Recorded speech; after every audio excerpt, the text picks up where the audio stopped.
Bonjour. Ça marche. Bonjour. Oui, ça marche. Bonjour et bienvenue à tous. Bienvenue à toutes et à tous à cette table ronde qui réunit l'ensemble des acteurs institutionnels de la diffusion de la langue française dans le monde.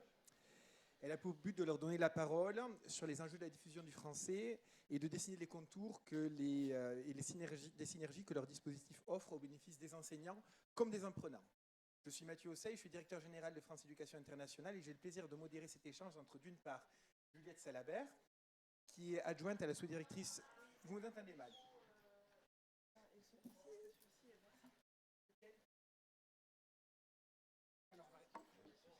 Peut-être c'est juste que je ne parle pas bien en face. Ok. Comme ça? Oui, c'est mieux.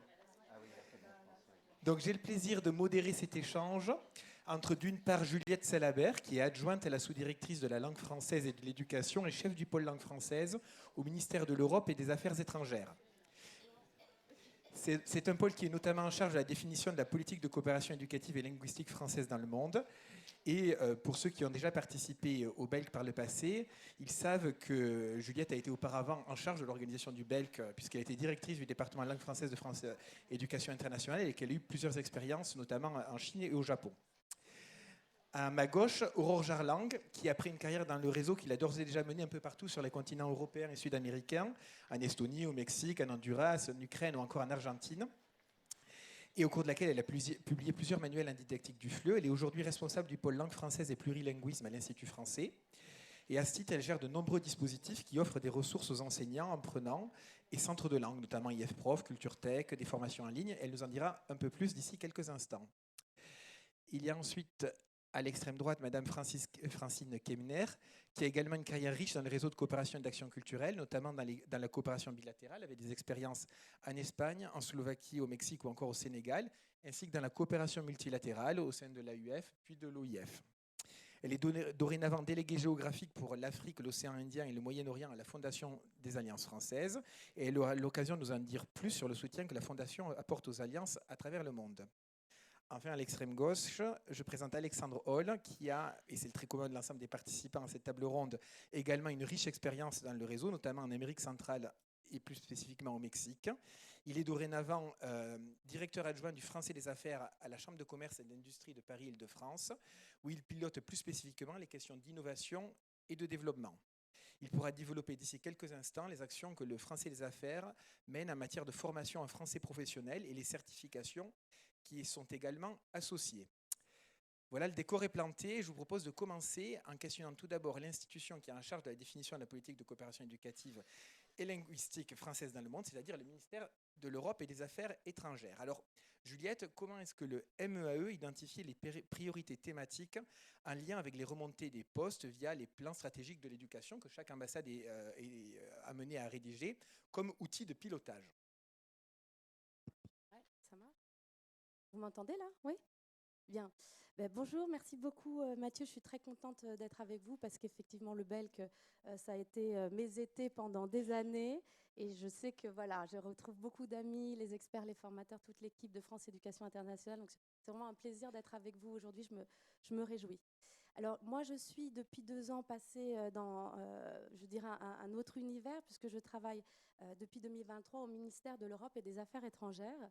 Toujours sur les mêmes thématiques, langue française et éducation, mais je crois que voilà, c'était aussi un peu la demande de FEI. Qu'est-ce qu'on fait au ministère de l'Europe et des Affaires étrangères? Je suis sûre que vous vous posez toutes cette question. Que font tous ces gens?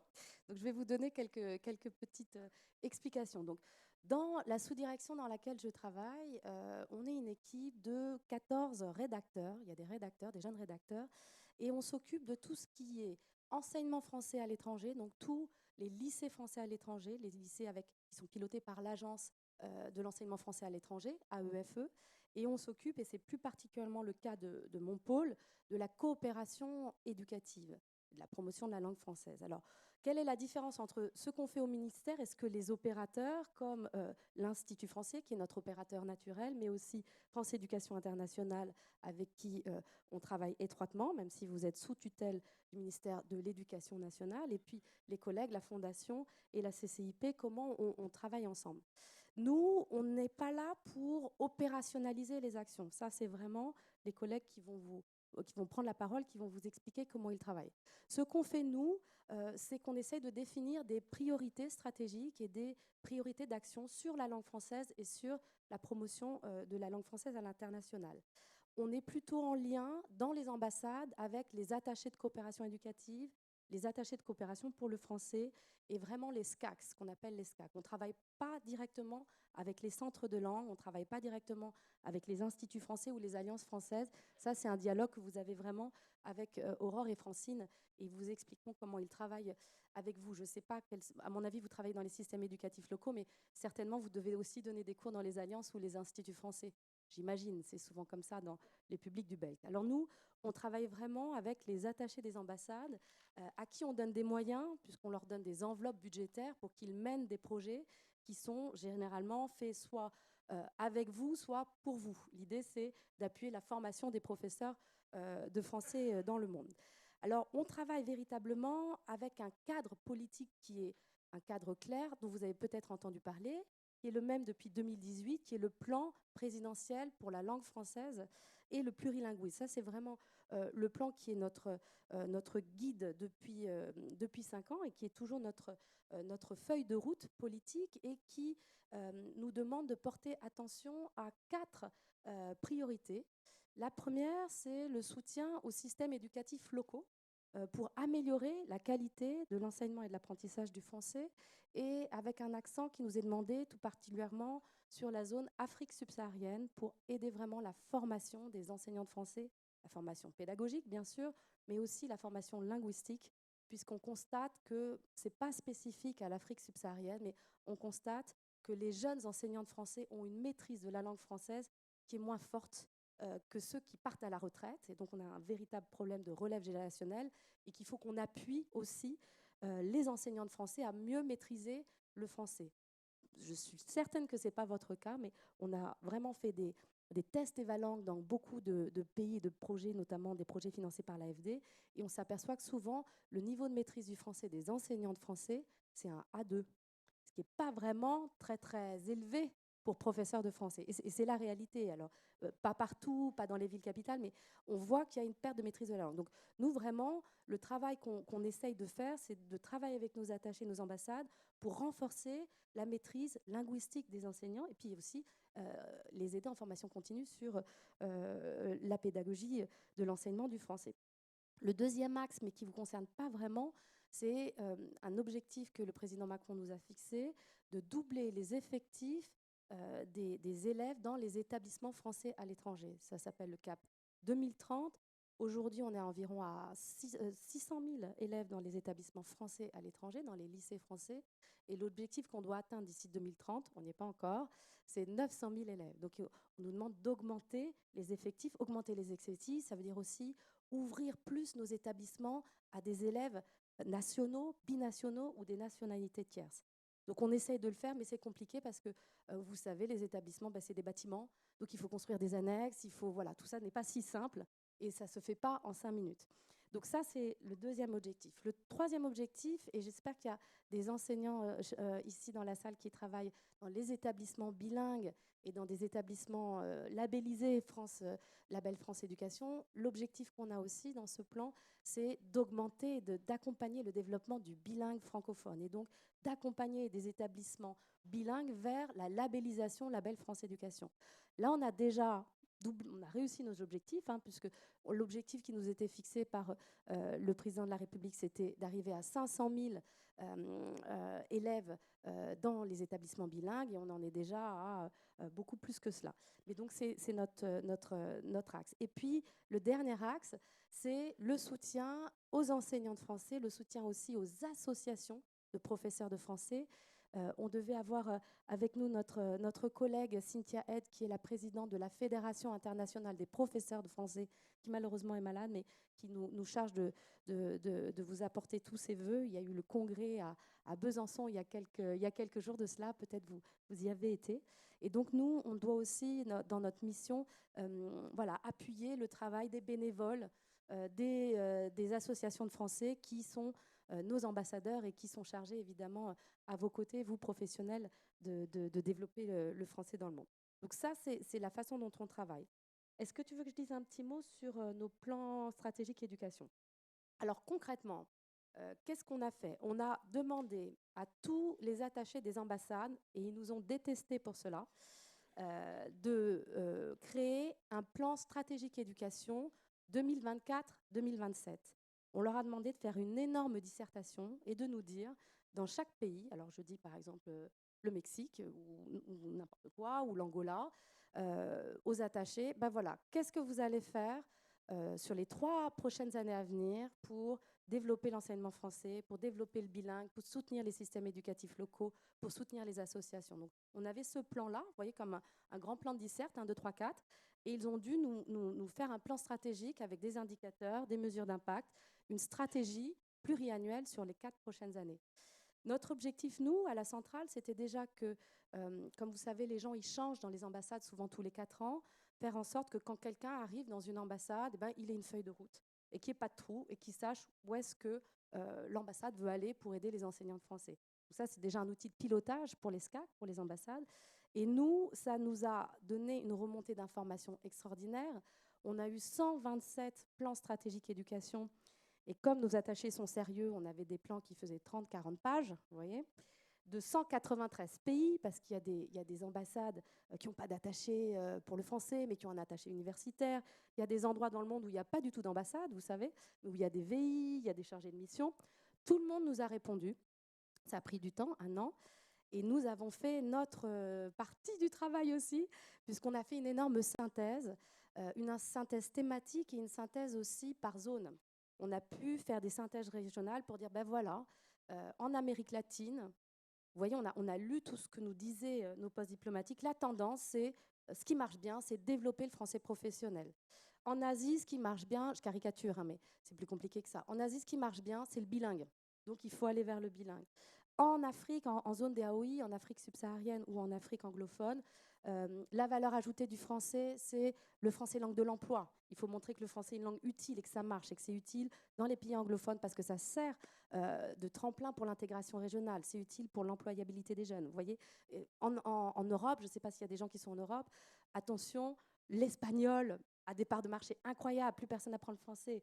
Les gens apprennent l'espagnol. Donc, il faut aller travailler en européen pour faire des plaidoyers pour le français et le plurilinguisme. Et donc, on a pu récolter un peu toutes les analyses des ambassades et à partir de là, nous essayer de synthétiser les grandes tendances que voyaient nos collègues sur le terrain et d'essayer de donner à tout le monde les tendances régionales et les tendances thématiques de nos champs d'action. Donc ça, c'est le travail qui vient d'être fait.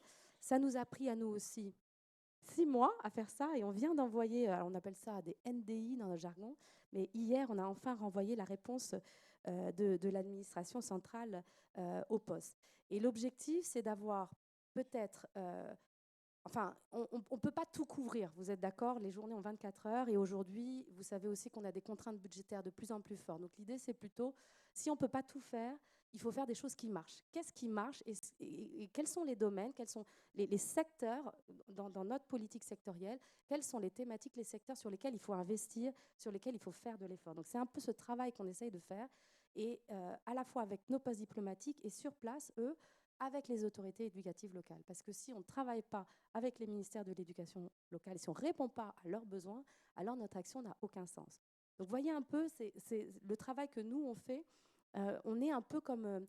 moi, j'utilise souvent cette image, on est un peu comme une tour de contrôle dans un aéroport, vous voyez.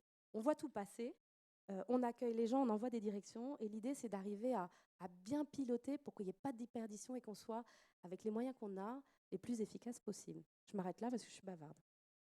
Merci beaucoup Juliette. Donc voilà, il y a la tour de contrôle au ministère de l'Europe et des Affaires étrangères et il y a plusieurs avions et pilotes dans les avions qui sont dans les opérateurs. Alors je vais commencer peut-être en donnant la parole à l'Institut français et donc à vous Aurore. Comment ces priorités stratégiques que Juliette vient de rappeler, qui sont aussi définies dans le plan langue française, comment sont-elles opérationnalisées par un opérateur comme l'Institut français ? Merci beaucoup pour l'invitation. Donc, ravie effectivement de participer cette année aussi au BELC. Juste quelques chiffres. instituts français, il y en a 101 dans le monde. On a 131 SCAC, services de coopération et d'action culturelle. Il y a 830 alliances françaises. L'Institut français, on parle du réseau dans sa globalité. Ce n'est pas parce qu'on est Institut français qu'on ne va pas appuyer et soutenir les alliances françaises. Donc nous, depuis Paris, on a comme mission effectivement le soutien et l'animation du réseau de coopération de coopération et d'action culturelle. On a une mission de renforcer le dialogue entre les cultures et les sociétés. Et le troisième point, c'est sur la promotion de la langue française et le plurilinguisme. À l'Institut français à Paris, on est plus de 180 personnes sur ces missions. Au sein de l'Institut français, il y a une direction spéciale qui s'appelle la DARC, Direction d'appui au réseau culturel, dont le pôle langue française fait partie. Et nous sommes étroitement effectivement liés avec LFE et la sous-direction où travaille Juliette, où nous travaillons de pair sur tout ce qui est coopération éducative et linguistique. Mais au sein du pôle, Juliette le mentionnait tout à l'heure, nous avons aussi la mission d'accompagner le développement des centres de langue, que ce soit en Institut français ou en Alliance française. Et ça, j'y reviendrai un petit peu plus tard. Concernant les modalités d'action dont vous mentionnez, effectivement, nous apportons de l'expertise, du conseil, de la formation et de la mise à disposition de ressources. Donc, quand, par exemple, le ministère décide d'aller travailler sur un sujet donné, nous, en tant qu'opérateurs, nous allons mettre à disposition du réseau, du conseil, de l'expertise, des ressources et de la formation. Donc, voilà comment nous, on accompagne le réseau via nos modalités depuis Paris, toujours fait avec le réseau, parce que nos portes d'entrée sont à la fois les attachés de coopération éducative, les attachés de coopération pour le français, je parle de mon pôle, mais dans la globalité au niveau de l'Institut français, on va travailler avec les conseillers culturels, avec les attachés de la culture, du livre, vous voyez à peu près toute cette, on va dire, cet écosystème qui est présent dans les ambassades. Donc nous, on est vraiment sur la coopération, on va dire coopération éducative et culturelle à l'étranger. Pour ce faire également, nous avons des programmes de mobilité, des programmes de résidence, et puis nous avons aussi un grand rôle de structurer les réseaux français et professionnels, les réseaux français et étrangers, les réseaux vraiment professionnels, que ce soit au niveau artistique, culturel, mais aussi éducatif quand on peut le faire. Nous avons aussi comme modalité d'action l'organisation de grands temps forts culturels. Je pense à la Biennale de Venise, je pense à des grands moments, des temps forts autour du débat d'idées. Peut-être que vous êtes parfois impliqués pendant la nuit des idées, peut-être que ça vous parle. On a aussi des moments autour de la lecture. Donc vraiment des grands temps forts récurrents qui reviennent chaque année. Et en plus de ces 4 modalités, nous pouvons aussi cofinancer des projets. Par exemple, de notre côté, du pôle langue française et en collaboration avec le ministère, nous avons un fonds langue française dont nous accompagnons des projets, des postes qui souhaitent travailler surtout sur l'attractivité de la langue française. L'attractivité, comment elle se travaille? Elle se travaille effectivement avec la formation des enseignants, comment rendre le métier de professeur de français plus attractif, comment rendre la langue française plus attractive, comment effectivement un étudiant va plus choisir la langue française que la langue espagnole ou anglaise ou allemande. Donc ça, c'est tout un travail que nous pouvons soutenir et vous soutenir via des cofinancements de projets. Donc voilà un petit peu comment on accompagne. Merci beaucoup Aurore. Vous nous direz un mot à la fin de la présentation sur les ressources qu'offre l'Institut français pour les apprenants et les enseignants. Mais je me tourne maintenant vers vous, Francine. Donc, vous avez un statut un peu différent. Vous êtes de la Fondation Alliance française, mais vous offrez également un soutien aux alliances à travers le monde. Est-ce que vous pouvez nous en dire plus sur ce sujet? Avec plaisir. Bonjour à toutes et tous. Je pense qu'un certain nombre d'entre vous sont, comme Juliette l'évoquait tout à l'heure, enseignants et dans les systèmes éducatifs et puis dans les alliances, les instituts. Vous avez sans doute une expérience en Alliance française. D'ailleurs, je crois que chacun de collègues et partenaires ici présents ont une expérience également de direction d'alliance. Donc, on est tous un petit peu Alliance française. Je vais vous proposer quelques éléments juste pour contextualiser et présenter et le réseau des Alliances françaises et la Fondation des Alliances françaises, au regard de ce que mes collègues et partenaires ont évoqué déjà il y a peu, pour contextualiser un petit peu le maillage historique donc de l'Alliance française dans le monde. Je vous épargnerai la liste de toutes ces dates qui ne sont que quelques dates parmi tant d'autres qui structurent l'histoire de l'Alliance française, puisque l'Alliance française a fêté récemment ses 140 ans. L'Alliance française a 142 ans aujourd'hui. Elle est née en 1883. Quelques dates importantes ici sur l'ouverture des alliances à Alexandrie, Mexico, Rio, Shanghai, Montréal, aux États-Unis, etc. Les dates que je vais évoquer un peu plus avec vous aujourd'hui, c'est la date de la fondation Alliance française en 2007.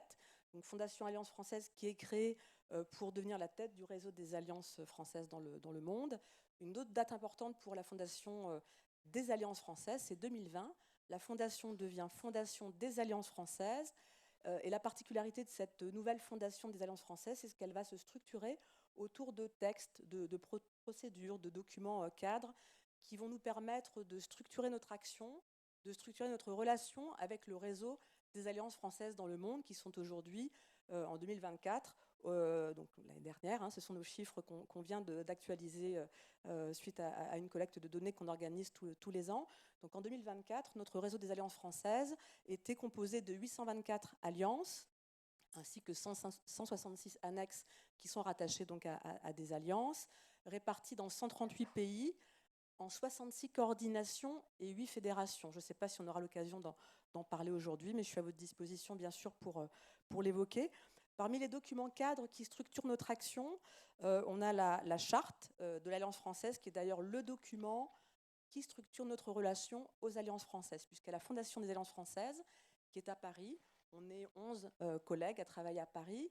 La Fondation Alliance française n'a pas de relation hiérarchique à ces alliances françaises dans le monde, qui sont toutes des associations, des structures de droit local, donc indépendantes de la Fondation. Ce qui lie les alliances à la Fondation, c'est notamment cette charte, c'est aussi le label, la marque Alliance française qui nous relie. Et puis un autre document cadre qui est important pour la Fondation, c'est la convention qui a été signée avec le ministère des Affaires étrangères et qui a été renouvelée en 2024 pour structurer notre partenariat, puisque donc l'Alliance française, la Fondation Alliance française est tout à fait indépendante, autonome du ministère des Affaires étrangères notamment. Encore une fois, les alliances sont des structures de droit local, mais bien entendu, le MEAE est un partenaire de choix. On travaille ensemble de très près sur le terrain dans les pays, les associations, les alliances françaises travaillent de près avec les postes diplomatiques français. Dans le cadre d'une convention d'objectifs et de moyens, il y a une relation de partenariat qui est construite. Et puis nous, ici à Paris, on est en relation directement avec les alliances, avec les postes diplomatiques sur le terrain, également avec le ministère pour évoquer des aspects stratégiques, thématiques, et puis venir en renforcement, en structuration de ce réseau que la Fondation des Alliances françaises est chargée d'animer, d'accompagner et de réguler autour de ce label, cette marque Alliance française qu'on est chargé de protéger. Donc on va attribuer, dans le cadre d'une procédure, pour une structure qui va vouloir devenir dans un pays Alliance française, on va accompagner cette démarche avec l'appui du poste diplomatique français. Et puis aussi, quand c'est nécessaire, on va délabelliser une alliance pour différentes raisons. Là, on a vraiment des schémas très différents qui peuvent justifier une délabellisation. Très vite, quelques aspects sur ce réseau, encore une fois, que vous connaissez sans doute bien, voire très bien. Donc, c'est 824 alliances dans le monde, 138 pays. Ce sont autour de 450 000 apprenants, tout court confondus, 418 000 apprenants de français dans le monde, avec Madagascar qui est en pôle position. Et puis, quelques chiffres clés pour aller assez vite dans ce nouveau livret qui sera des indicateurs disponibles prochainement sur notre site. Un petit peu plus dans le détail des publics apprenants, donc sur environ 450 000 apprenants des alliances françaises. On a 320 000 apprenants de français qu'on appelle grand public, presque 100 000 apprenants de français entreprises et institutions, ça c'est un public qui est en progression, alors que le public, on va dire classique, grand public, n'évolue pas particulièrement.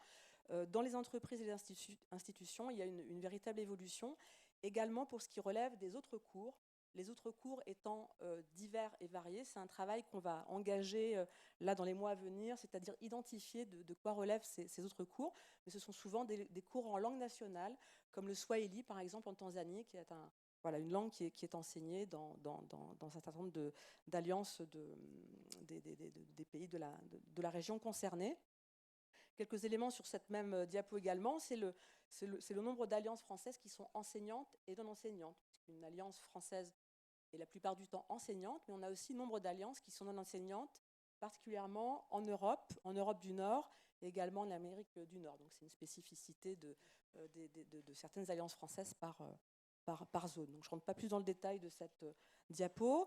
Un aspect que je voulais évoquer avec vous et qu'on évoquera peut-être ensemble dans la suite des échanges, c'est le sujet des étudiants et enseignants qui sont bénéficiaires d'une expertise pédagogique au sein d'un certain nombre d'alliances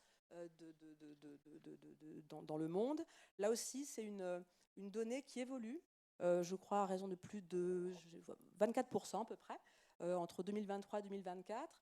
Et c'est une donnée qu'on va essayer d'étudier plus en détail parce que ça nous intéresse de savoir dans quel pays, dans quelle structure, pour quels besoins. Et là, ça va dans le sens des enjeux évoqués par Juliette.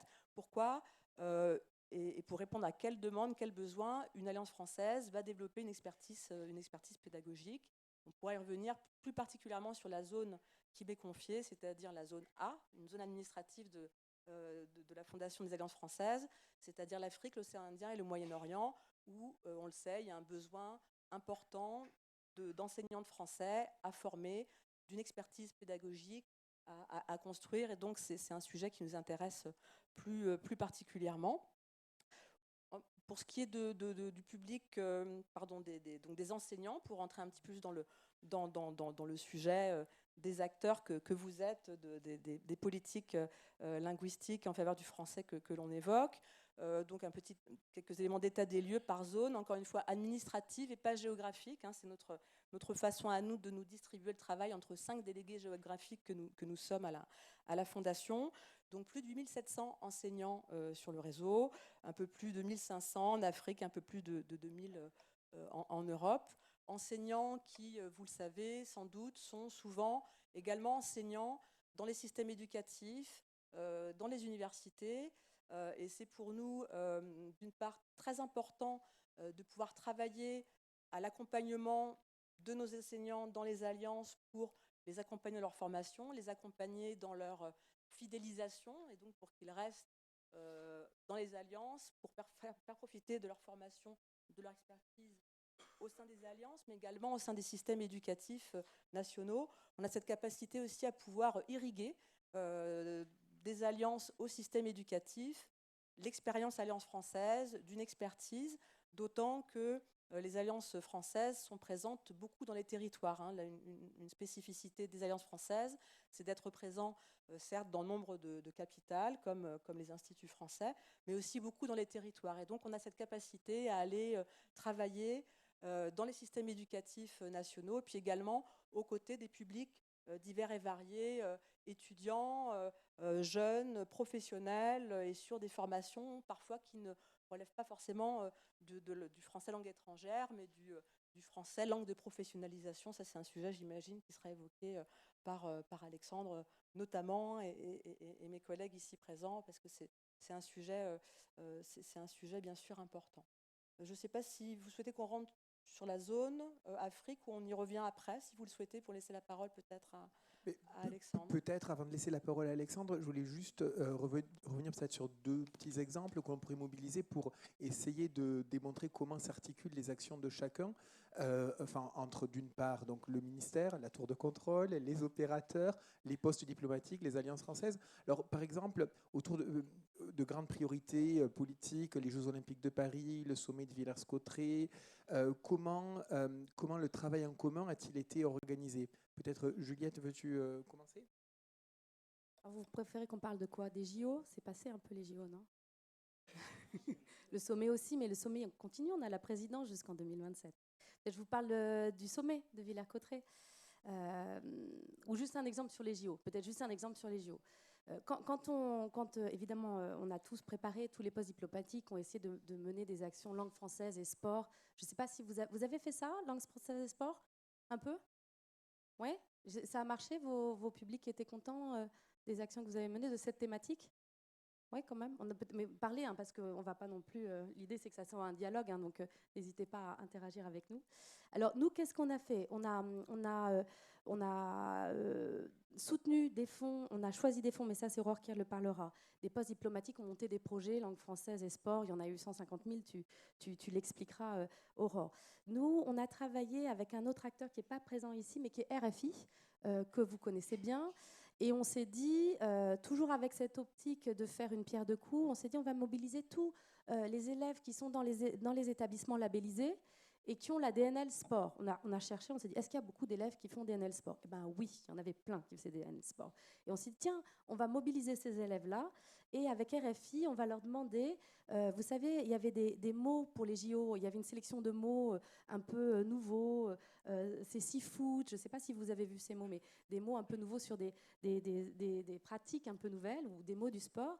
Et on a travaillé avec les postes diplomatiques de ces établissements, avec les attachés et les directeurs d'établissement et ces élèves, pour qu'ils fassent des interviews et qu'ils travaillent avec leurs professeurs de français sur je définis ce qu'est pour moi les valeurs des JO ou ce que veut dire ces seafood, etc. Et avec RFI, on a fait des capsules et du coup, ils ont été sélectionnés. On entendait la voix. C'était Lucie Botelou, La puce à l'oreille, une émission faite spécialement, pardon, j'essaye d'apprendre l'espagnol, c'est pour ça. Ça prend cet espagnol. Spécialement sur les Jeux Olympiques, les mots des Jeux Olympiques. Et donc, on a essayé de mettre en valeur ces élèves, ces lycéens qui faisaient du sport en français. Ça, c'est un petit exemple, mais voilà comment on essaye de mobiliser à la fois les labels et les JO avec nos postes. Petit exemple.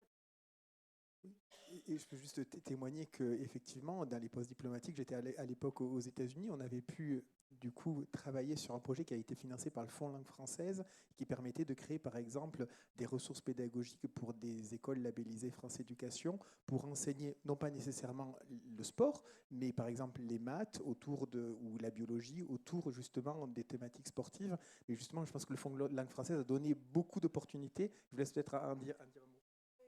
Complètement, effectivement, ce fonds langue française, cet appel à projet que je mentionnais tout à l'heure, a permis effectivement à prendre connaissance aussi de certains projets du réseau et que nous avons aussi pu capter et le mettre à disposition du réseau dans la globalité. Je pense notamment, et je vois notre collègue qui était en Argentine en même temps que nous, on a eu un projet sur le sport et la diversité. Et ça a été un projet qui a été mené en Argentine, puis après un projet qui a été repris par 19 pays du réseau pour construire une exposition sur le sport et la diversité. Je pense également aussi à un partenariat que nous avons mené avec le Musée national du sport à Nice, et nous avons eu une exposition, peut-être qu'il a tourné chez vous, qui s'appelle Les ailes des Jeux. Et nous avons mis à disposition gratuitement du réseau cette exposition, mais nous avons également créé des supports pédagogiques que nous avons mis à disposition sur IFProf. Donc voilà, nous, du côté langue française, du pôle langue française, ce fonds et cet appel à projet permet de comprendre les tendances, les besoins du réseau et de voir comment on peut les monter à l'échelle côté Institut français pour en faire bénéficier le plus grand nombre de postes. Donc voilà, c'est pour ça aussi que pour nous, ce fonds langue française, il est très intéressant et important pour comprendre les besoins et les attentes du réseau. Merci beaucoup. Est-ce que du côté de la Fondation, vous aviez également mené des actions pour les Jeux Olympiques? Alors là, je ne pourrais pas vous donner le détail des actions qui ont été menées parce que je n'étais par ailleurs pas à l'Alliance à ce moment-là, mais à l'OIF. Donc il y a eu beaucoup d'actions qui ont été menées dans le cadre des JO localement et à différentes échelles en fonction des territoires. On a une alliance qui est en particulière difficulté, notamment à Bethléem, vous imaginez bien, et qui a réussi, en bénéficiant de fonds, de partenaires, à équiper leur espace qui est, qui est devenu un espace d'accueil. À l'Alliance, on parle beaucoup de l'expérience Alliance française. C'est quelque chose qui est important pour nous, en plus de l'activité de formation, de certification. C'est la rencontre, c'est le débat d'idées, le dialogue, mais c'est aussi un lieu de rencontre. Et l'Alliance de Bethléem incarne bien cette idée d'une expérience, d'un lieu de rencontre où on va pouvoir aller boire un café, que ce soit des jeunes, que ce soit des mères ou des pères de famille, voilà, discuter. Et donc l'Alliance de Bethléem s'est équipée de baby-foot, de différents voilà, de matériel qui ont permis de faire venir un public, donc tout à fait gratuitement, bien sûr, pour se retrouver ensemble et discuter. Donc c'est un exemple que je pourrais vous donner, mais il y a eu bien sûr d'autres actions d'une autre envergure qui ont été menées en collaboration avec les postes diplomatiques, avec les instituts français, parce que pour aller dans le sens de ce qui a été évoqué tout à l'heure, il y a une collaboration bien sûr avec le ministère, avec les instituts sur la formation. L'Institut français accompagne le renforcement des capacités, des compétences des enseignants grâce notamment au fonds langue française qui a été évoqué. Les alliances françaises répondent aussi aux appels à projets pour la transformation numérique, donc, dont ils bénéficient depuis des années pour faire évoluer les outils dans leurs espaces. Donc on travaille de très près autour de ces appels à projets pour renforcer les capacités, renforcer l'offre de formation, renforcer les médiathèques aussi, professionnaliser les médiathèques grâce à cette collaboration qui existe et qui est structurée notamment à travers la convention que j'évoquais tout à l'heure qui structure la cartographie justement et ce maillage des partenaires avec le ministère des Affaires étrangères français, l'Institut français et la Fondation et les Alliances françaises sur le terrain notamment. Merci beaucoup. Et donc peut-être un autre exemple qui permet d'illustrer cette répartition des rôles, c'est notamment donc le sommet de Villers-Cotterêts et les livrables qui y sont associés. Je le sais de première main parce que FEI gère un de ces livrables, mais donc Juliette, je te laisse en dire un mot. Alors, oui, alors sur ce sommet, donc effectivement, qui s'est tenu en octobre dernier pour la première fois depuis 33 ans à Paris, à Paris et à Villers-Cotterêts, on a travaillé sur deux choses. On a travaillé déjà sur l'événement lui-même, puisqu'il y a eu les réunions effectivement des États et des gouvernements membres de l'EF, mais il y a eu aussi un festival, le Festival de la francophonie.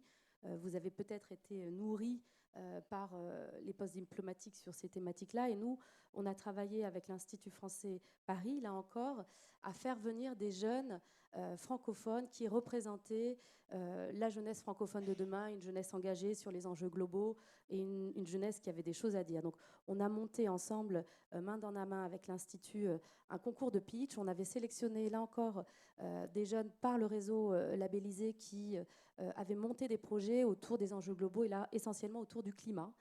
L'idée, c'était de montrer comment la jeunesse de demain pouvait prendre à bras-le-corps les questions climatiques en français. Et donc, on a fait venir des jeunes qui avaient monté des projets régionaux assez dingues. Je pense notamment à ce projet en Asie du Sud-Est où des jeunes de Malaisie, de Philippines et du Cambodge avaient travaillé à nettoyer, vous savez, les plages du plastique. Ça s'appelait Odyssée Plastique. Ils avaient récupéré du plastique. Ils avaient travaillé avec Veolia pour transformer ce plastique en faire des objets d'art ou des règles pour des gens qui n'avaient pas de matériel pédagogique.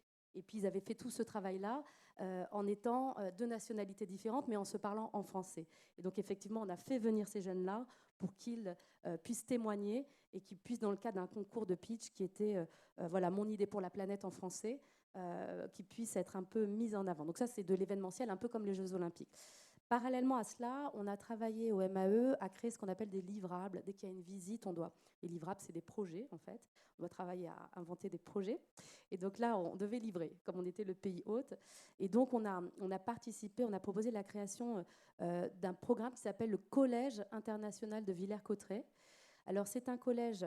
Le collège, c'est le nom d'un programme. Hein, c'est pas un collège, c'est pas le bâtiment. Il se trouve qu'il est à Villers-Cotterêts, mais c'est un programme qui va évoluer.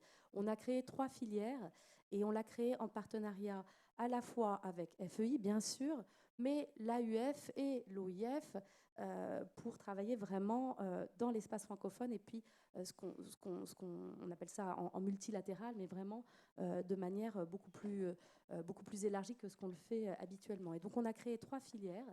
On s'est dit, partout dans le monde, dans notre réseau diplomatique, il existe des résidences pour artistes.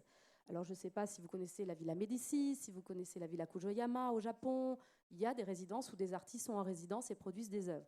Et nous, on s'est dit, il n'y a rien pour les profs. Est-ce que vous connaissez des résidences pour professeurs ou enseignants de français? Il n'y en a pas. Donc, on s'est dit, il faut qu'on fasse quelque chose. Et comme, effectivement, ce château de Villers-Cotterêts, je ne sais pas si... Vous avez été à Villers-Cotterêts ou pas? Vous l'avez vu, le château? Vous avez eu la chance de le voir. On vous encourage à aller faire cette visite-là. Et on s'est dit, on a la chance d'avoir ce merveilleux château de Villers-Cotterêts. Faisons quelque chose. Et donc, on a créé des premières résidences pour enseignants-chercheurs.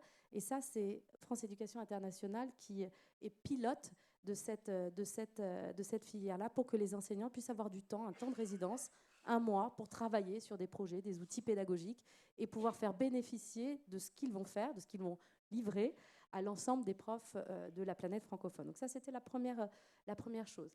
La deuxième chose, on a essayé de travailler pour les cadres éducatifs. Et on s'est dit, on a copié un modèle qui existe un peu, des modèles un peu VVIP pour des cadres de haut niveau. On s'est dit, on va faire un programme pour des cadres éducatifs francophones qui sont décisionnaires, parce qu'une des grandes difficultés quand on essaye de faire de la formation de profs, c'est que les enseignants ne sont pas mis en disponibilité parce qu'ils doivent enseigner, personne ne leur paie de la formation continue parce que ça coûte cher. Donc voilà, c'est un peu la difficulté qu'on a. Et on s'est dit qu'on allait essayer de travailler à sensibiliser les cadres des ministères qui sont censés appuyer la formation continue pour les sensibiliser aux besoins de formation des enseignants.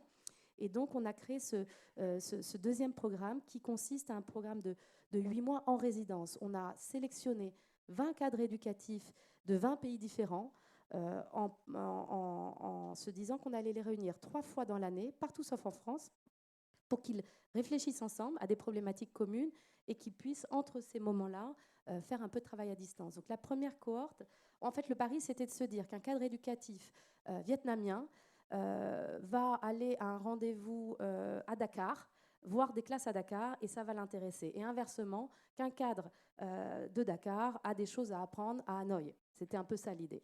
Et donc, c'est ce qu'on fait. Là, on va lancer la première cohorte. Les cadres éducatifs vont être réunis d'ailleurs à Dakar, puis à Djibouti, et puis ils se retrouveront en Bulgarie. Vous voyez, donc on essaye de décloisonner, d'arrêter de faire du nord-sud et de travailler vraiment à l'échelle de la francophonie en se disant on ne se parle pas assez. Évidemment, chacun dit oui, mais dans mon pays, c'est pas pareil, etc. Mais on a quand même des problématiques communes, et nous, on part du pari, enfin, on fait ce pari que les francophones ont des choses à se dire entre francophones. Donc ça, c'est le deuxième programme. Puis un troisième programme qui vous concerne un peu moins, qui concerne les traducteurs et les interprètes francophones, puisqu'on va les accompagner pour qu'ils puissent préparer mieux réussir les examens de l'ONU. Nous, ce qu'on veut, c'est que dans les enceintes internationales, il y ait plus de francophones. Si on veut que la voix de la francophonie se fasse entendre, il faut qu'on ait des interprètes, il faut qu'on ait des traducteurs. Tout le monde parle beaucoup de l'IA, c'est super, mais l'IA, ça ne remplace pas des vrais traducteurs et des vrais interprètes. Donc, notre objectif à nous, c'est d'appuyer le renforcement des compétences de ces traducteurs et des interprètes pour que la voix de la francophonie puisse mieux se faire entendre. Voilà, par exemple, là, le livrable, le collège, c'est ça. Et ce à quoi on a travaillé, à la fois au ministère, on a proposé ces choses, mais on ne peut jamais le faire seul. Et donc, on le fait en partenariat avec nos collègues opérateurs français, mais aussi de l'espace francophone. Merci beaucoup. Alors, le programme du Collège international a pu permettre d'évoquer d'ores et déjà la question de la formation, qui est évidemment un enjeu majeur pour l'ensemble des opérateurs du ministère et pour l'ensemble d'entre vous également. Et ça va me donner la possibilité de donner la parole à Alexandre Hall pour que j'invite chacun à nous dire quels sont pour lui ou pour elle l'enjeu majeur en matière de formation des enseignants du et en français. Quels sont les défis, les opportunités liées à la formation des enseignants français à l'étranger. Eh bien, merci beaucoup Mathieu. Bonjour à toutes et à tous, je suis ravi d'être parmi vous. Donc, au niveau des enjeux de la formation, moi je peux mettre l'accent sur la formation de l'enseignement du français professionnel, parce que c'est notre spécialité au Français des Affaires depuis 1958. On intervient sur 3 missions, des missions de promotion, donc promouvoir le français langue d'opportunité professionnelle, de formation et de certification sur des tests et des diplômes de langue française, mais venant certifier la capacité à communiquer dans un environnement professionnel en français. Alors, sur les enjeux de la formation, je pense que c'est une question qui nous est livrée à toutes et à tous. Moi, je pense que alors nous, on intervient uniquement sur le français professionnel, mais c'est vrai que c'est avant tout la rendre, je pense, rendre la formation de formateur la plus accessible et la plus abordable possible. On le sait, on en parle depuis de nombreuses années, hein, c'est de la formation tout au long de notre vie, c'est essentiel de continuer à se former. Les générations changent, le public cible du français change. Donc pour ça, il faut pouvoir se former. Vous citiez l'IA également, il y a les technologies également.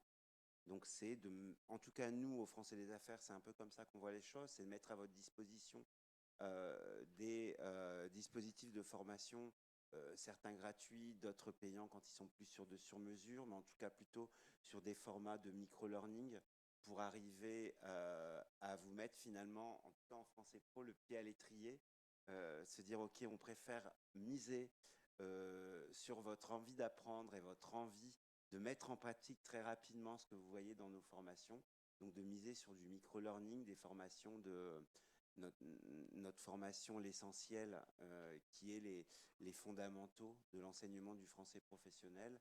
Il faut compter 7 micro-formations de maximum une dizaine d'heures, mais c'est vraiment l'idée de se dire, OK, on donne des outils très pratiques, très rapidement, pour vous donner envie d'aller sur le terrain, de mettre en œuvre et ensuite d'y revenir en vous spécialisant, bien évidemment. Voilà pour notre...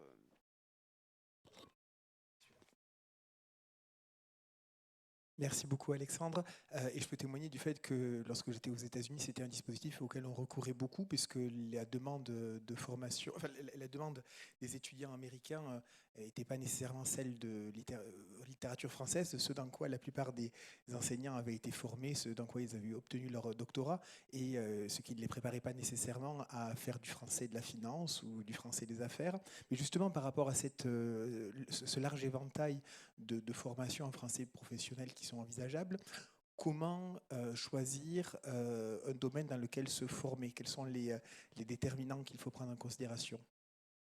Alors, au niveau de la formation, pour votre propre formation, c'est de commencer par une formation à la didactique du français professionnel. Parce que c'est une méthodologie assez simple, finalement. Je dis assez simple parce que souvent, on a entendu pendant longtemps, si je vous dis des mots comme le FOSS, le français de spécialité, ça effraie plus qu'autre chose. Mais finalement, la didactique du français professionnel, c'est de la didactique du FLE adaptée avec une analyse des besoins particulières.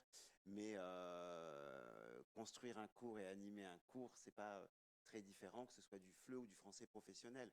Donc d'abord, se former à cette méthodologie parce que c'est vraiment une méthodologie qui vous permet ensuite de créer un cours dans n'importe quel domaine.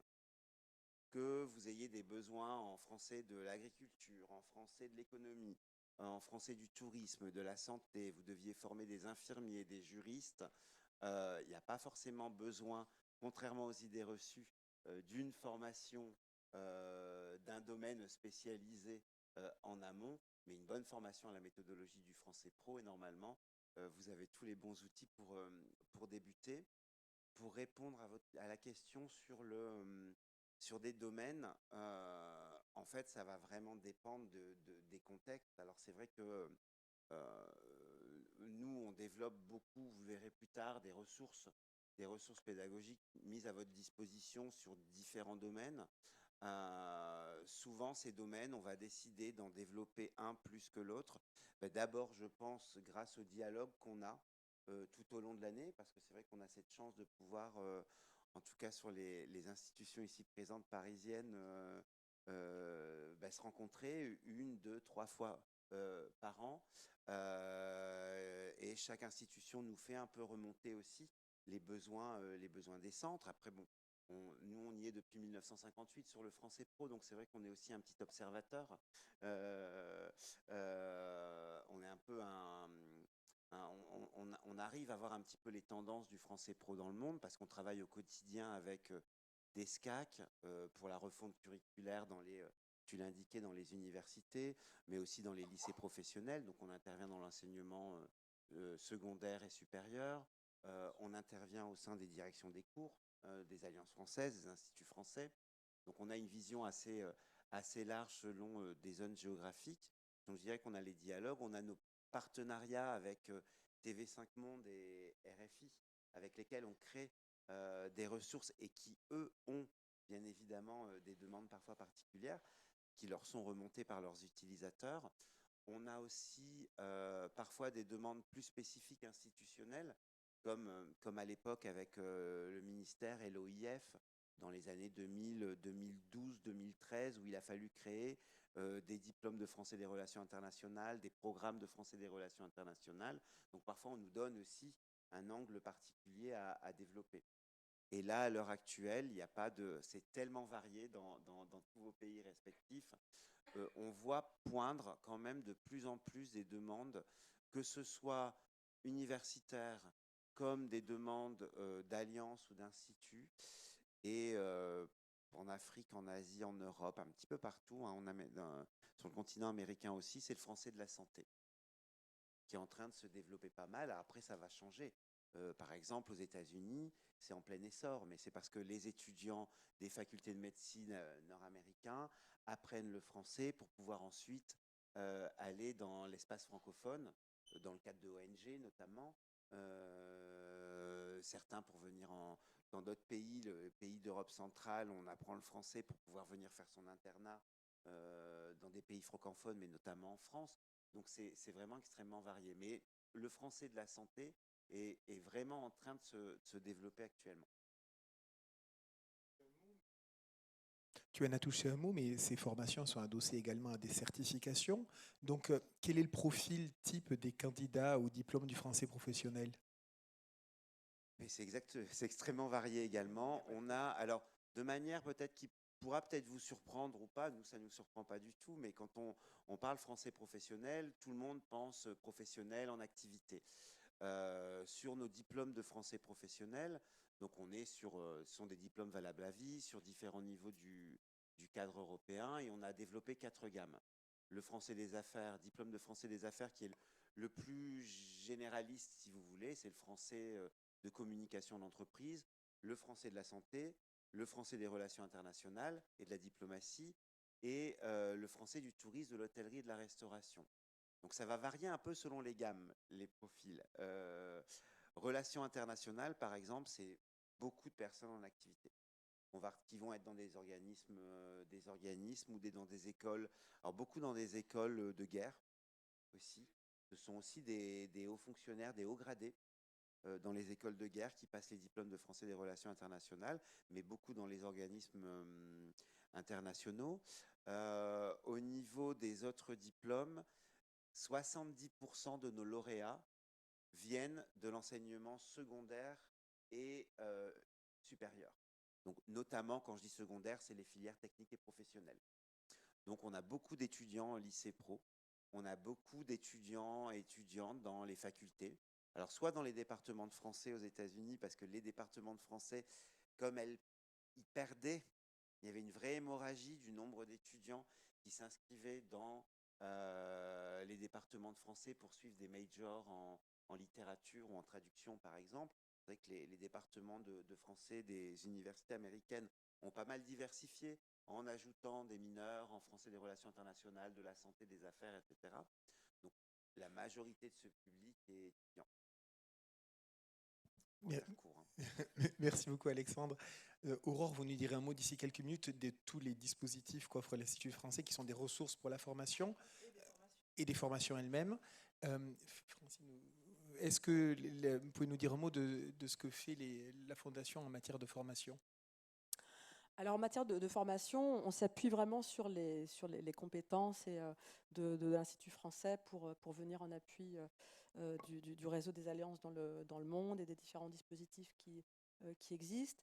On s'appuie également sur l'expertise qui existe dans nos alliances. Je pense notamment à l'Alliance française de Paris, qui a beaucoup de compétences et qui développe différents outils et dispositifs, notamment un certificat pour les professeurs de français. Formation qui a été développée en Inde et puis adaptée tout récemment à Madagascar, par exemple, pour former dans un premier temps les enseignants de 3 alliances françaises du réseau des 28 alliances françaises à Madagascar. Dispositif qui va s'étendre à l'ensemble des enseignants des alliances françaises de Madagascar et qui va irriguer le système éducatif malgache, par exemple. Donc c'est ce genre de dispositif qui existe et que je tiens, moi, à accompagner tout particulièrement sur ma zone, très très vaste, et plus particulièrement sur la région Afrique, où il y a un besoin très fort de formation de formateurs d'enseignants de français, d'enseignants en français, à l'éducation biplurilingue et à un certain nombre de sujets, à la question des variations sociolinguistiques aussi, c'est les langues françaises, donc à l'enseignement des langues françaises, de la langue française, langue africaine également, langue d'intégration régionale. Donc il y a des choses très intéressantes à travailler. Je vous invite vraiment très, très sincèrement, très vivement à vous former à toutes ces spécificités, à toute l'expertise qui existe en la matière pour pouvoir vous faire le relais de cette formation et renouveler les générations aussi d'enseignants de français ou en français qui souffrent d'une pénurie d'enseignants. Merci beaucoup.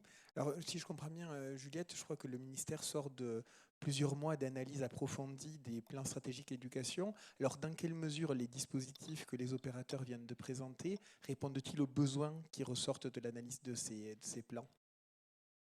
Moi, j'ai envie de vous dire, on est tous alignés, que ce soit les opérateurs, la centrale et vous sur le terrain.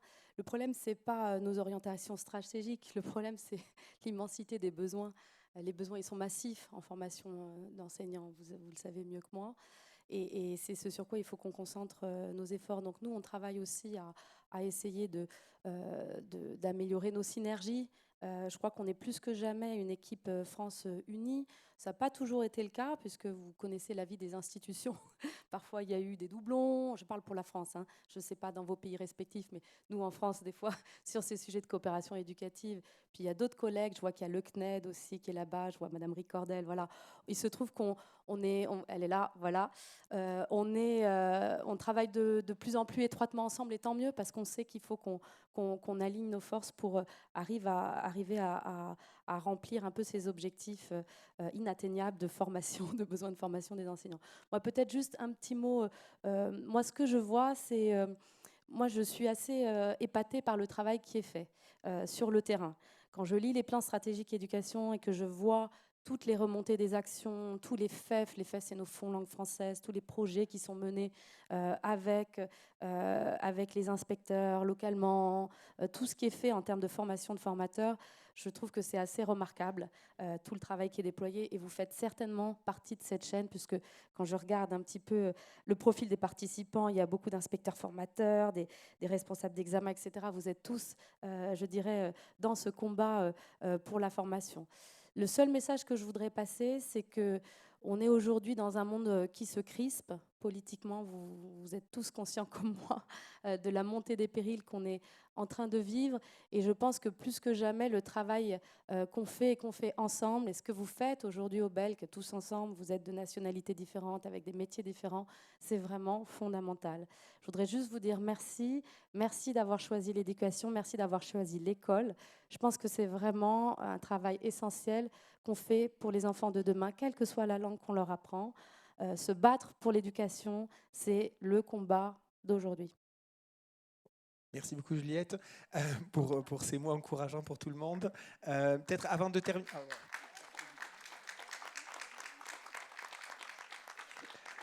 Avant de terminer, on va laisser la possibilité peut-être à l'Institut français, à la Chambre de commerce, de présenter les dispositifs. Très bien. Je vais juste me mettre debout. Hop. Ça va m'arranger parce que j'ai très mal au dos. Et comme ça, je vais vous présenter aussi ce que on vous souhaitait vous partager. Qui connaît IFProf ici? Ah. Qui a utilisé IFProf dernièrement? Ah. C'est là que vous devenez intéressant. IFProf, effectivement, c'est une plateforme qui existe depuis nombreuses années, mais savez-vous qu'elle a été refondue en septembre 2024? Alors, les expériences des nouveaux utilisateurs, qu'est-ce que vous en pensez? N'hésitez pas, hein. Qu'est-ce qui vous plaît dans la nouvelle Parce que nous, on a déjà des chiffres. C'est plus ergonomique. Pardon? Voilà, ergonomie, la navigation. Concernant les contenus, les formations, effectivement, c'est ce qui fonctionne le mieux. Aujourd'hui, IF Prof, et je veux bien qu'on passe la slide. Ah pardon, super, je peux être autonome. Hop, merci. Voilà, on l'a divisé en 3 parties. Une partie ressources, une partie formation et une partie collaborative où vous échangez entre pairs. La première partie, la partie ressources, c'était quelques chiffres, je vous ai mis quelques chiffres. Aujourd'hui, pour le congrès mondial de la FIPF, on a dépassé les 80 000 membres sur IF Prof. Plus de 132 espaces pays, plus de 600 ressources. Avant l'ancienne version, on avait plus de 20 000 ressources, c'était un peu la jungle. Donc nous avons décidé de labelliser toutes les ressources. Les ressources qui sont présentées et disponibles aujourd'hui passent par la moulinette du comité éditorial d'IF Prof. Donc elles sont vraiment qualitatives et utiles pour vous, professeurs. Donc, concernant les ressources, à la fois, il y a des ressources des membres qui demandent la labellisation parce qu'ils pensent effectivement que leurs ressources pourraient être intéressantes pour les collègues. Et nous avons également de nombreuses ressources de nos partenaires, de la CCI, de RFI Savoir, de TV5 Monde. Donc ça, c'est la partie ressources. Donc je vous invite à aller regarder un beau moteur de recherche. Donc n'hésitez pas à mettre vos mots thématiques, vos niveaux, vos publics. Vous allez pouvoir, je pense, trouver votre bonheur. Tout à l'heure, effectivement, on vient de mentionner les formations. C'est ce qui marche le mieux aujourd'hui. Tout à l'heure, j'entendais comment Alexandre parlait de formations rapides. Les formations IF Prof, c'est de 2 à 3 heures. Donc c'est quelque chose qui est vraiment très accessible. Comme le mentionnait Juliette tout à l'heure, il y a de nombreux formateurs de Tunisie présents. Comment aussi on peut impliquer les professeurs, les professeurs et futurs professeurs, et comment on peut mettre les formations IF Prof dans la formation initiale, c'est-à-dire pour lancer un sujet. Ne pas hésiter à proposer ces formations qui sont gratuites et mises à disposition dans le parcours initial en disant, ben voilà, un peu le lancement pour parler d'une thématique particulière. Aujourd'hui, il y a 5 formations. On a mis 3 au lancement et on a développé 2 autres parce que les chiffres sont là. Sur un MOOC, est-ce que vous savez plus ou moins le taux de complétion d'un MOOC normalement? 60%? Oh, ça serait génial. Comment? 2%? Oh, un peu pessimiste quand même là. On est à peu près entre 7 et 10% normalement. Quand une personne s'inscrit à un MOOC, il y a à peu près 7 à 10% des personnes qui le finissent. On a les premiers chiffres pour IF Prof, on est rendu à 38,5 de taux de complétion. Donc ça veut dire que ça fonctionne. En plus, quand on a fini, il y a une attestation qui est délivrée et les professeurs peuvent également la partager sur les réseaux sociaux. Donc voilà, aujourd'hui, la meilleure des formations, c'est sur l'IA, sur les premières pratiques de l'IA. Je vois des personnes acquiescer de la tête, peut-être que vous l'avez faite. Donc voilà, c'est les premiers sujets pour rentrer sur ces questions de l'IA. Il y a d'autres formations, notamment sur l'approche neuro-linguistique, on a sur les pratiques de classe, et la dernière née est sur les pratiques de grammaire. Vous allez dire, oh, encore. Mais là, on a fait quelque chose d'assez ludique et elle fait un carton plein. Donc voilà, je vous invite vraiment à regarder la partie formation qui est la partie la plus consultée d'IF Prof et qui répond vraiment à un besoin, que ce soit pour les instituts, les alliances françaises, mais pour vraiment les systèmes éducatifs locaux et comment vraiment intégrer ces formations à un plan de formation initial ou continu. Donc, et la troisième partie, c'est la partie communauté. Effectivement, comment on va échanger entre pairs, donc des pairs du même pays ou alors des pairs sur une thématique commune, que ce soit les DNL, que ce soit, tout à l'heure on mentionnait le sport. Donc là on a créé des groupes où vous allez pouvoir discuter sur des sujets communs. Donc ça c'est IF-Prof, notre plateforme qui va, on va dire, monter en compétence les professeurs au niveau de pratique de classe. Tout à l'heure, Juliette mentionnait aussi la formation linguistique des professeurs, où c'était une problématique où maintenant les professeurs arrivent avec des niveaux extrêmement faibles. Juliette mentionnait le A2.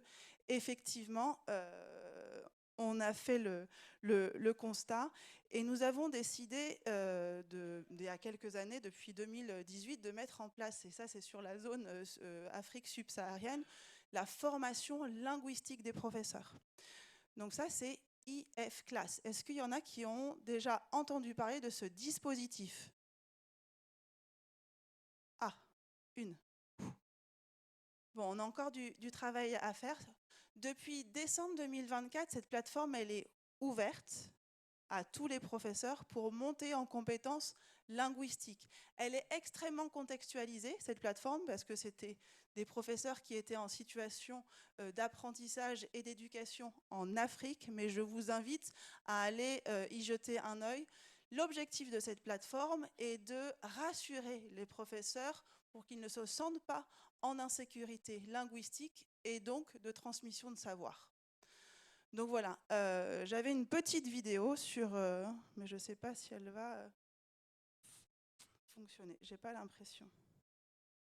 Je sais pas comment. Non. Non. Est-ce que, en fait, j'ai un lien sur la.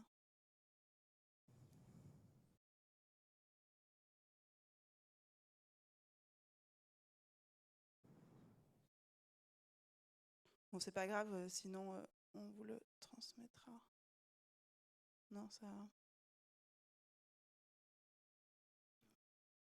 Bon, c'est pas grave.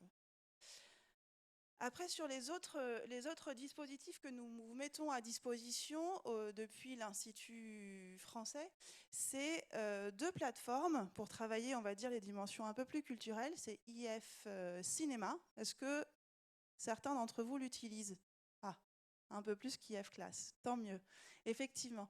Donc ça, c'est à voir, il faut vous rapprocher de l'Institut ou de l'Alliance française la plus proche de chez vous. Et nous vous mettons à disposition tout un catalogue de films, de courts-métrages en français, sous-titrés, ou alors aussi je vois encore des personnes acquiescer, donc ça me fait vraiment très plaisir, ou aussi des courts-métrages muets ou des films muets. Donc ça peut être aussi une bonne entrée en matière dans la culture française et francophone. Donc ça, c'est à disposition.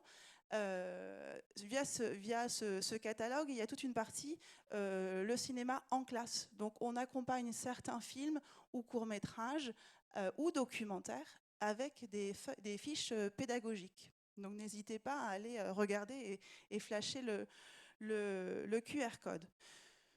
Culture Tech? Oui? Un peu plus? Ouais? Bon, très bien.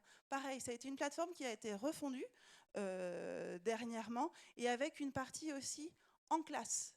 Donc nous avons négocié avec certains éditeurs que vous connaissez très bien. Là, je crois que je vois Didier, où on vous met à disposition des manuels à consulter. On a également de nombreux livres de littérature jeunesse. Je sais que ça plaît énormément et on a une sacrée expertise en France concernant la littérature jeunesse. Et on a, ce qui fonctionne le mieux sur la plateforme, c'est la presse. La presse française est disponible sur Culture Tech. Donc pareil, n'hésitez pas à vous rapprocher de l'Institut ou de l'Alliance française la plus proche de chez vous pour pouvoir avoir des accès. C'est gratuit. Je sais que parmi vous, il y a certains encadrants éducatifs du réseau. Et depuis le pôle langue française et plurilinguisme, nous accompagnons et nous outillons également les collègues du réseau.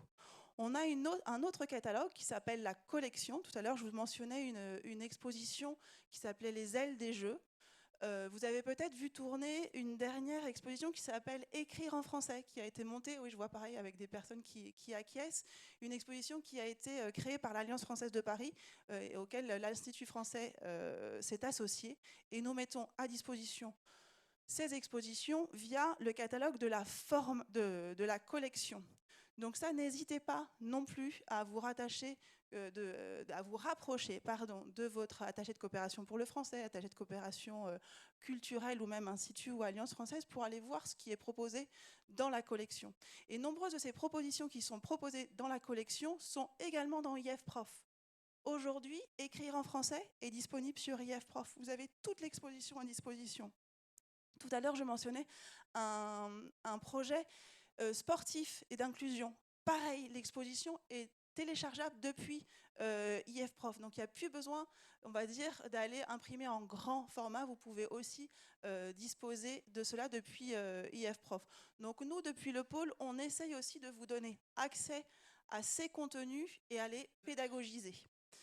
Pour les encadrants éducatifs, nous avons également négocié avec des entreprises de la EdTech française des solutions d'apprentissage en ligne. Peut-être que vous connaissez Aimigo, anciennement Fantastique, on a Lingua Attack. Bref, comment ? Oui, alors on n'a pas encore négocié. Voilà, exactement. On a 5 solutions aujourd'hui, Frello, on a Lingua Attack, on a Kokoro Lingua, une application pour apprendre aux enfants, c'est des enfants qui apprennent aux enfants, donc très intéressant.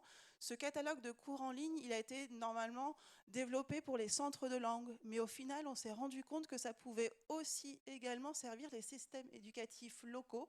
Je vois par exemple, nous, il y a certaines régions qui décident d'acheter des abonnements pour leurs élèves pour venir en complémentarité de la langue apprise, que ce soit l'anglais, l'espagnol ou l'allemand, pour que l'élève puisse travailler à la maison. Donc ça, par exemple, ce sélection cours en ligne peut aider dans ce sens. Bien sûr, le dispositif des clés du français pro, et je pense qu'Alexandre y reviendra. Donc voilà un petit peu comment on accompagne. Dernièrement, effectivement, il y avait toutes ces questions autour de l'IA.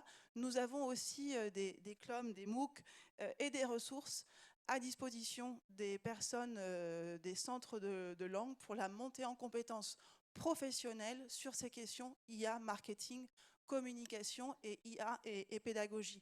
Donc n'hésitez pas non plus à aller faire un petit tour. Et le dernier de jeudi dernier, c'est un petit guide conseil des 22 conseils sur la communication, montées sur les stratégies de communication et de marketing.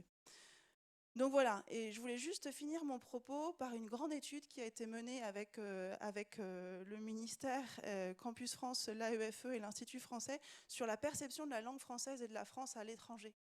Peut-être que vous avez accès au Français dans le monde, l'édition de cet été, et il y a un article qui reprend l'enquête sur la perception de la langue et de la France à l'étranger, une enquête qu'on a menée dans 14 pays en 2024. Donc c'est très intéressant de voir comment des publics éloignés de nos centres, de nos écoles où on apprend le français, qu'est-ce qu'ils perçoivent de la langue française et de la France. Donc voilà, rapidement, comment l'Institut français accompagne les communautés enseignantes et également les instituts français, les alliances françaises et les centres binationaux. Donc voilà. Merci beaucoup Aurore. Il y aura peut-être des questions sur les ressources, mais je propose de donner d'abord la parole à Alexandre qui va présenter les ressources, voilà, le temps nécessaire, les ressources de la CCIP pour le français professionnel pour l'essentiel, et ensuite vous aurez la possibilité de poser des questions si vous en avez. Très bien, merci beaucoup. Donc bon, j'ai fait le choix de vous présenter les ressources là où elles se trouvent, c'est-à-dire en majorité sur notre site internet.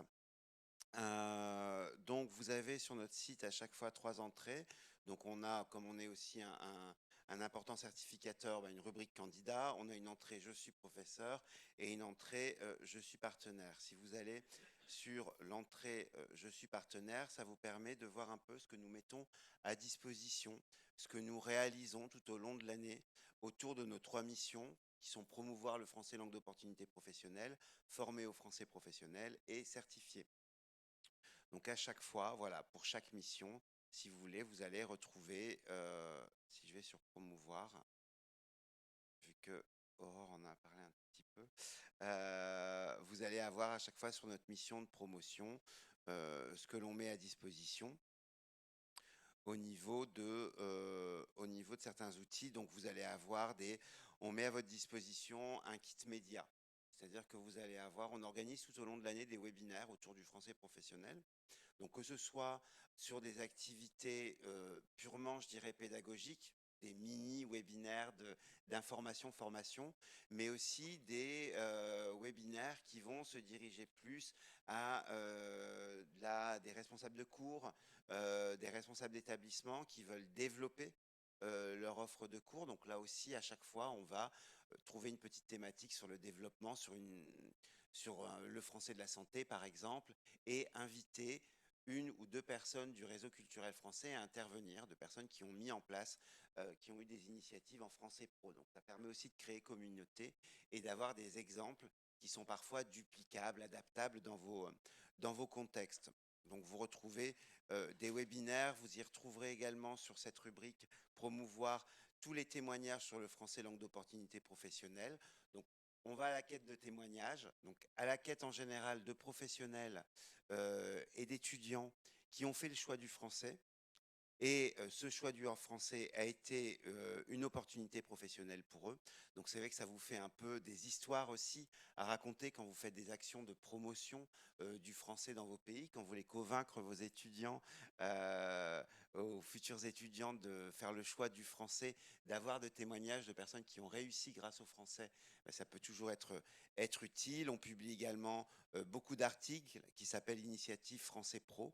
Donc ce sont des articles d'enseignants et de centres de langue, donc d'instituts d'Alliance française, qui ont mis en place, vous voyez, un peu partout dans le monde, des initiatives en français pro. Donc ça permet un peu de voir la richesse, si vous voulez, les tendances du français pro dans le monde à un instant donné. Si je reviens sur promouvoir, Aurore a parlé tout à l'heure des clés du français pro. Donc ça, c'est vrai que c'est un dispositif qu'on a élaboré en partenariat avec l'Institut français il y a déjà quelques années, 2021, je crois, le premier lancement. Donc, qui est un dispositif, en fait, qui est vraiment un dispositif d'accompagnement. C'est gratuit, c'est en ligne sur notre site, parce qu'on s'est rendu compte, en fait, au Français des Affaires, au fil des années, que beaucoup de centres, d'alliances, d'instituts demandaient des cours, des formations en marketing des cours, demandaient pas mal de formations, mais finalement, les projets Français Pro, on n'arrivait jamais à dégager du temps pour se dire, OK, est-ce que je dois vraiment partir sur une stratégie de diversification de mon offre de cours? Et si j'y vais, quand, comment, etc. Donc, on a créé ce dispositif qui est un peu un accompagnement au projet, si vous voulez. On est là pour vous aider à donner le rythme avec différentes clés. On vous accompagne dans l'étude des besoins locaux en français professionnel, la définition de votre offre de cours, d'un point de vue, je dirais, plus commercial que pédagogique cette fois-ci, dans l'identification des besoins de formation de vos équipes et l'élaboration d'une stratégie de promotion de votre nouvelle offre. Donc, et pour chacune de ces clés, vous avez gratuitement des fiches conseils, des témoignages, etc. C'est en accès libre. Maintenant, si je retourne pour aller assez vite, je vais essayer de raccourcir en montrant vraiment l'essentiel. Donc voilà, si vous allez sur Je suis professeur, là, vous avez à peu près tout pour vous mettre le pied à l'étrier et commencer vos premiers cours de français professionnel. Il y a une partie formation. Donc là, voilà, c'est formation. Vous allez avoir Je me forme en autonomie. Et là, je vous invite, alors on n'aura pas le temps, mais je vous invite à aller voir sur le site les petites vidéos. C'est un parcours, le parcours dont je vous parlais, qui est l'essentiel.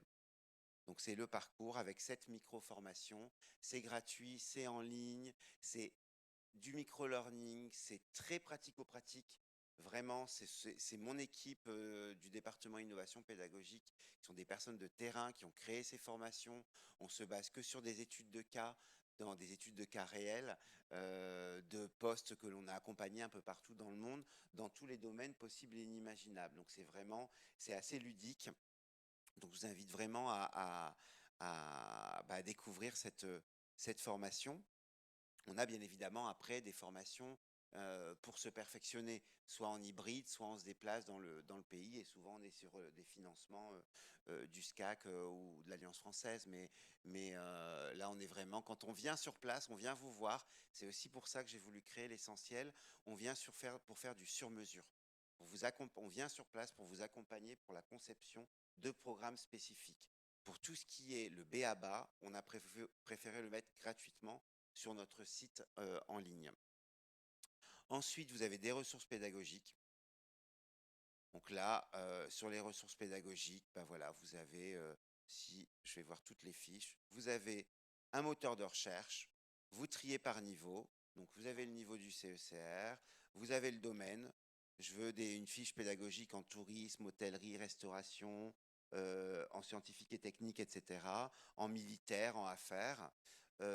Si vous avez le nom d'une fiche, vous pouvez la retrouver. Est-ce que je veux que cette fiche prépare ou non au diplôme de français professionnel? Donc vous choisissez, puis à chaque fois, voilà, vous voyez, vous avez pour chaque fiche qui sont créées quasiment en totalité en partenariat avec le Français Facile, avec RFI. Donc vous avez à chaque fois l'exercice de découverte qui correspond sur RFI et la fiche pédagogique qui est sur notre site internet. Donc à chaque fois, vous avez le doublon avec un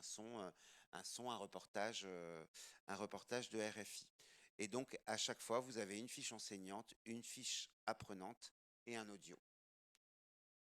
Donc voilà, vous avez encore d'autres. Qu'est-ce que j'ai oublié? Parce que je veux faire assez vite. Vous allez trouver aussi sur notre site, si je reviens ici, voilà, des contenus de cours.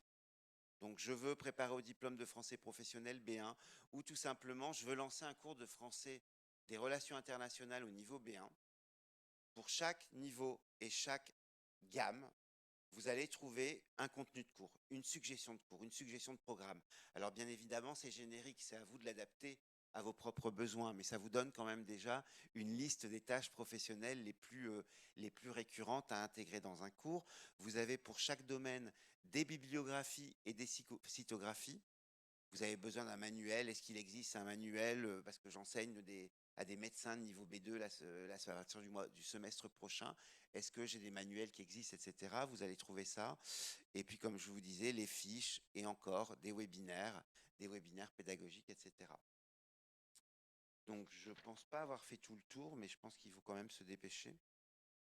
Parce que je vois l'heure tourner, je sais qu'il y a des trains. Mais en tout cas, n'hésitez pas à vous perdre dans le site, il est assez riche, il vient d'être fait. Donc, normalement, il est beaucoup plus intuitif que le précédent. Merci beaucoup. Merci beaucoup, Alexandre.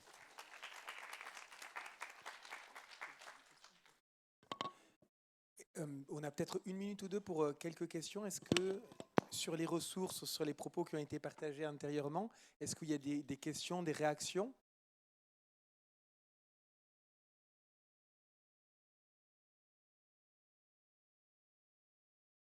Bonjour, est-ce que le travail qui a été réalisé sur l'axe que vont prendre les postes diplomatiques sur le français va pouvoir être d'une manière ou d'une autre diffusable au grand public? C'est une question que tout le monde nous pose, en fait, et on en a même parlé entre nous. Vous savez, parce que nous, on a un outil qui est comme une messagerie, mais un petit peu protégée, qui s'appelle les notes diplomatiques, vous savez. Et nous, on nous a demandé, tout le monde nous dit, moi, je veux tous les plans stratégiques éducation, j'en ai vraiment besoin. Bon, déjà, c'est compliqué parce que, comme je vous ai dit, on en a reçu 127, donc nous, on ne peut pas non plus passer notre temps à envoyer ça à tout le monde. Et puis, nous, on voulait faire un petit peu attention aussi parce qu'il y a beaucoup de données. Il y a beaucoup de données dans ces plans stratégiques éducation. Et je faisais cette insiste tout à l'heure en disant qu'on vit dans un monde crispé, on vit dans un monde en tension, bien sûr. Par exemple, dans ces plans stratégiques éducation, ceux qui sont faits par les postes, il y a exactement le nombre d'élèves dans les lycées français, combien de binationaux, combien de nationalités tierces. Tout ça, c'est des datas, c'est des données qu'on n'a pas forcément envie de partager. Vous savez qu'on fait quand même tous l'expérience on est dans une lutte informationnelle, hein, donc nous, c'est des thématiques qu'on développe beaucoup, la lutte contre la désinformation, et donc on a ce devoir de protection de données.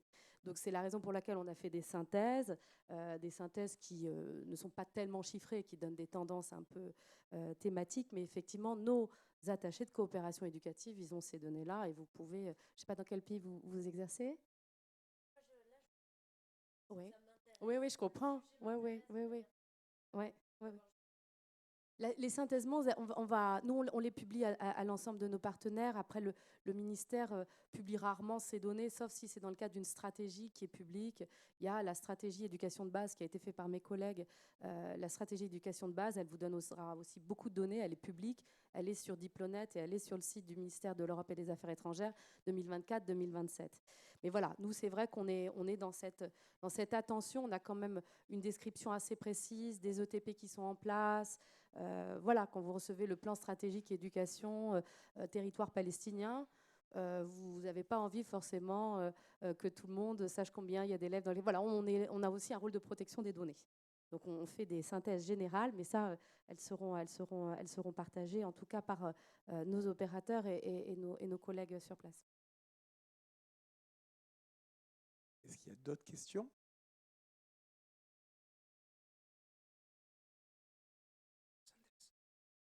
Merci à tous pour vos présentations. Question pour Madame Salabert également, en lien avec le Expertise France.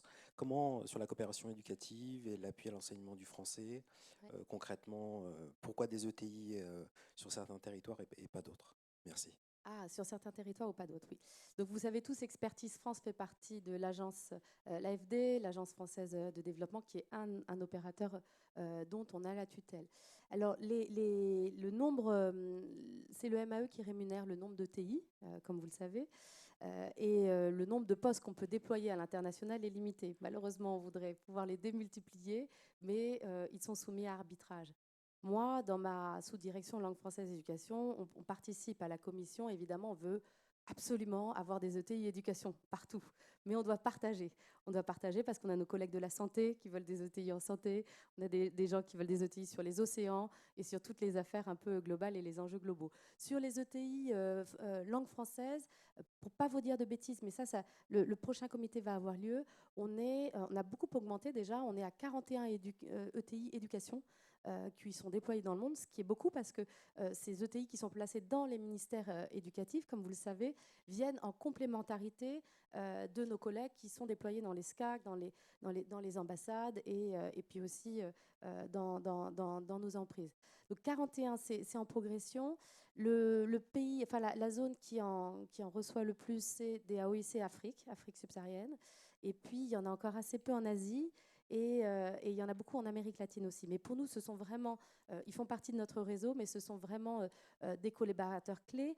Quand je vous parlais tout à l'heure des FEF, des fonds, vous savez, ce sont ces dispositifs, ce sont des enveloppes financières pour développer des plans pluriannuels de formation. Ces fonds langue française, ils sont généralement rédigés par les attachés de coopération éducative, mais en partenariat avec les ETI qui, eux, sont la voie, enfin, le relais des besoins des ministères locaux. Vous en avez, vous êtes dans quel pays? En France. En France, d'accord. Et vous voulez partir en tant qu'ETI? Non, mais une simple curiosité, je voyais passer cette année par exemple l'ETI en République dominicaine et je me suis posé la question pourquoi des ETI sur certains pays et pas d'autres. Oui, ben, en fait, c'est une demande locale. Pardon, ça, je n'ai pas précisé ça aussi. C'est une demande locale. C'est un ministère de l'Éducation ou un autre ministère, hein, ça peut être le ministère de la Santé, qui demande à recevoir un ETI qui est payé par la France, mais qui travaille vraiment en partenariat avec les collègues de ce ministère. Donc nous, on répond à une demande. Il se trouve qu'on essaye de susciter la demande des ministères éducatifs pour avoir plus d'ETI éducation, mais s'il n'y a pas de demande dans un pays, ce n'est pas la France qui va imposer un ETI. C'est un ministère qui demande à la France un appui technique.